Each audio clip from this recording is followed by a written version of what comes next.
was this, the Jerome built?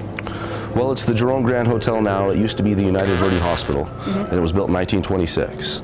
Okay, there was 15,000 people in the town. It was the third or fourth largest city in Arizona, all copper mines.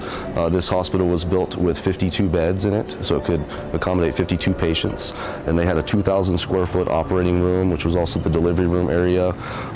You know, the restaurant has called themselves the Asylum for years now, and so a lot of people think it was a mental hospital, but it was really medical and surgical is what it was. They did have a psych ward up here. Okay. So I mean, they did have stuff of all nature, you know, with the town of 15,000, it did have to take care of every need. This is an incinerator chute, and you would open up the chute like that, and whatever you could fit comfortably in that space, and then close the door, it would fall down to the incinerator, which is in the boiler room downstairs. And that was all the biohazardous waste. That was amputations, that was used syringes, that was anything like that that wouldn't get thrown away in a trash can. They said a lot of amputations were going on up here because there was no antibiotics, you know, for the hospitals before the war, so it was a lot of surgeries like that. Okay. And then it was closed in the 50s, 52 or 53, and sat empty for 42 years. And it was finally put up for sale in 94, and it was my Uncle Larry that bought the building and wanted to make it into a hotel. We're averaging 250 or 300,000 tourists every year are coming to town.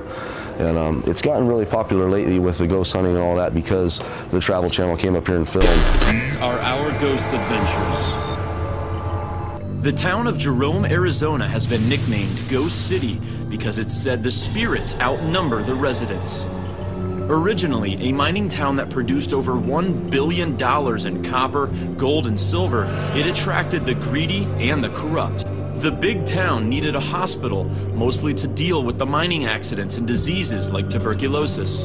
So in 1926, the United Verde Hospital was opened. Right now, we are pulling up to the Jerome Grand Hotel, a place that has probably housed more deaths per square foot in any location we've ever been. I've heard 9,000 deaths. 9,000, that's a lot. Yeah. That's a lot of trapped energy in this location right here. There's been a few cases here of deaths that have been very suspicious. Yeah. And we're here to find answers not only for the guy who called us, but also maybe try and help the dead who are unrested, whose deaths may have been covered up and concealed.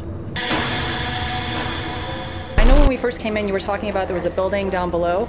Yes, the hospital that was operating before this one. Okay. It was, they ended up rebuilding it here because it was built on a fault line and it took some damage during a dynamite explosion. That building right down the road. I think it was built in 1917 and only operated for about 9 years until 1926 when they ended up building this hospital. This hospital, the morgue was over here. Okay, but then when they closed this hospital in 26 and built the one up the road, they didn't put a morgue in the hospital up the road. It had everything else, but it did not have the morgue. And so John McMillan was the then mortician at the time, and the morgue was in his house down in town. And so he'd be up there, and they said he'd be waiting outside for the body, and things are busy, and it's taken us a while to get down there. And the guy just stops waiting, and he comes into the hospital and says, "Where's the body?" And they tell him, "Oh, it's up, you know, on the second floor." And he goes up there, and he goes into the room, and he grabs the body up off the bed. And they said this guy throws the body over the back of his shoulder, and he's all pissed off, and he starts walking down the stairs, you know, out of the hospital. And he goes out the front doors, which would have been the emergency room doors, and they said, we all go outside, and he's like got a crowd, you know, watching him. And he goes past the back of the hearse, and he goes up to the passenger door of his car, and he opens up that door, and he just sits that body down in the seat, you know, sitting upright next to where he's going to be sitting, like his passenger. This door, the white door, that would have taken you straight into the morgue. Just be careful as you guys walk around here. I have to say, I've never been in a morgue before, so just even the thought of entering to one is a bit creepy. They would have to sometimes stack the bodies in here, and I don't know how many bodies they'd get in this morgue before, you know, the ground thawed a little bit and they were able to go down there and, you know, bury the actual bodies. I don't know if everybody got an actual burial. You know, it was one of those times where there was 15,000 people in the town and they were losing one a day in the big hospital up there, and there's not that many graves down there when you like walk around the cemetery and stuff. A lot of kids, you know, during different things like the Spanish flu that came through, and they were doing mass quarantines all the way through the town. In fact, I was told that they lost almost a third of the town's population. Like the town was like 15,000, and during the worldwide flu epidemics, you know, that was like the teens, they lost maybe 3,000 to 5,000 people. And they had roadblocks at the top going up over to Prescott, and they had roadblocks at the bottom going down through into Cottonwood. And there was supplies being brought in at either side, but nobody was coming in and nobody was getting out. It's kind of creepy to think about. We're standing where there was bodies. Now this is the door here that would take you into the other side where we were, kind of on the, there's a hallway there that would go into the morgue, and then this was the emergency room. This was the daughter's bedroom, or was going to be the daughter's bedroom.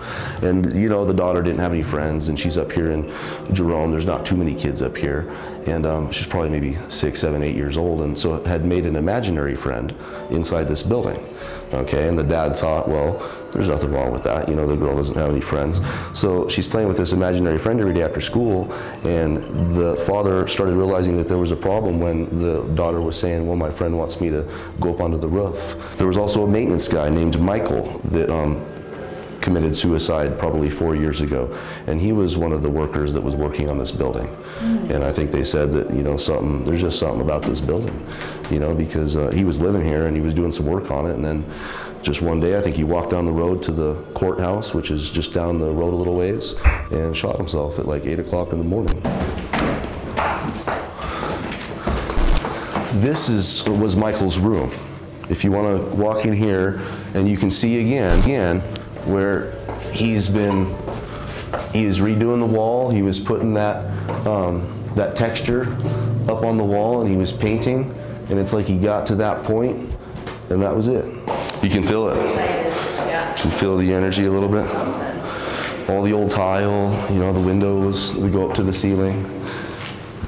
But I think they were using for sunlight, but it was also the blast windows. They were using ether and cyclopropane to put patients to sleep for surgeries, and it was very flammable. Oh. And they said if you didn't have windows, then what could happen is if you blew up your tanks, you know, there's nowhere for the explosion to go out. With the windows, they said the theory was that the explosion would break out the glass and be sucked right out the front of the building.